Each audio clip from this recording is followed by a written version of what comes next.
Hello guys, പുതിയ വീഡിയോക്ക് സ്വാഗതം. അപ്പോൾ ഗൈസ്, നമ്മൾ ഈ ഒരു വീഡിയോയിൽ വന്നിട്ടുള്ളത് നമ്മൾ ഇന്നലെ കൊടുന്ന ഒരു ചാർജറാണ് ഇട്ടത്. 65 വാട്ടിന്റെ ചാർജറാണ്. സോ അങ്ങനെ ഗൈസ്, നമ്മൾ ആ പെട്ടി ഇങ്ങോട്ട് പൊട്ടിച്ച് കൊടുക്കട്ടോ. നമ്മൾ ആ പെട്ടി ഇങ്ങോട്ട് പൊട്ടിച്ച് അതിൻ്റെ ഉള്ളിലുള്ള ചാർജർ നമ്മൾ കാട്ടി തരാം.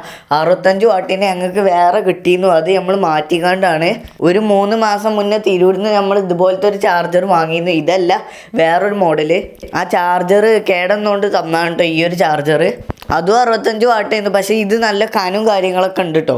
ഇത് അതിൻ്റെ കാട്ടി കുറച്ച് കനും കാര്യങ്ങളായിട്ട് നമുക്ക് തോന്നിട്ടോ. 65 വാട്ട് എന്ന് അവിടെ എഴുതി വെച്ചോണു. സംഭവം നേക്കൊക്കെയാണ്. കാരണം നല്ലൊരു മോഡൽ തന്നെയാണ്. രണ്ടും C2C ആണ് വരുന്നത് കേട്ടോ. C2C ആണ്.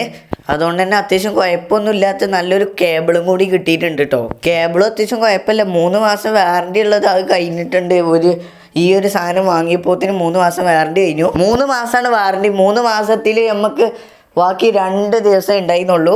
ആ ലക്കിലാണ് നമുക്ക് കിട്ടിയത്. 2 ദിവസത്തിനുള്ളിൽ നമ്മൾ പോയിട്ടില്ല എന്നുണ്ടെങ്കിൽ നമുക്ക് ഈ ഒരു ചാർജർ കിട്ടൂലായിരുന്നു. C2Cൻ്റെ കേബിളും കാര്യങ്ങളൊക്കെ അത്യാവശ്യം കുഴപ്പമില്ല കേട്ടോ. അത്യാവശ്യം അടിപൊളി തന്നെയാണ്. ഇനി നമ്മൾ ഈ ഒരു കേബിളുമൊക്കെ നമ്മൾ ആ ചാർജർ അങ്ങോട്ട് കുത്തി കൊടുക്കണം. C2C ആയതുകൊണ്ട് അത്യാവശ്യം കുഴപ്പമൊന്നുമില്ല. ആ പഴഞ്ച മോഡൽ അങ്ങോട്ട് മാറി കിട്ടിട്ടോ. നമുക്ക് പഴയ മോഡൽ ആ കട്ട പോലെയുള്ളതൊക്കെ മാറി കിട്ടി. നമ്മൾ ഈ ചാർജർ നമ്മൾ പ്ലഗുമ്പോൾ അങ്ങോട്ട് കുത്തി കൊടുക്കാൻ പോകട്ടോ.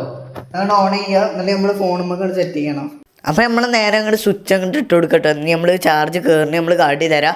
ഇപ്പം നോർമൽ ചാർജിങ് ആണ് ഇപ്പോൾ ചെയ്തുകൊണ്ടിരിക്കുന്നത്. 14% ചാർജ് ഉണ്ടായിരുന്നുള്ളൂ. ഇപ്പോൾ കണ്ടോ അവിടെ അൾട്രാ ഫാസ്റ്റ് ചാർജിങ് എന്ന് എഴുതി കാണിച്ചുണ്ടോ. ഇപ്പോൾ ഫാസ്റ്റ് ചാർജിങ് സപ്പോർട്ടാണ്. അപ്പോൾ ഇത് 65 വാട്ടൊക്കെ നോക്കുകയൊക്കെ ചെയ്യട്ടെ നമുക്ക്. അപ്പോൾ ഇഷ്ടപ്പെട്ട ലൈക്ക് ചെയ്യുക, സബ്സ്ക്രൈബ് ചെയ്യുക, ബെൽ ബട്ടൺ കുത്തി പൊട്ടിച്ചാൽ എന്നാലും നിങ്ങൾക്ക് നോട്ടിഫിക്കേഷനായി ലഭിക്കത്തുള്ളൂ. അപ്പോൾ ബൈ ബൈ.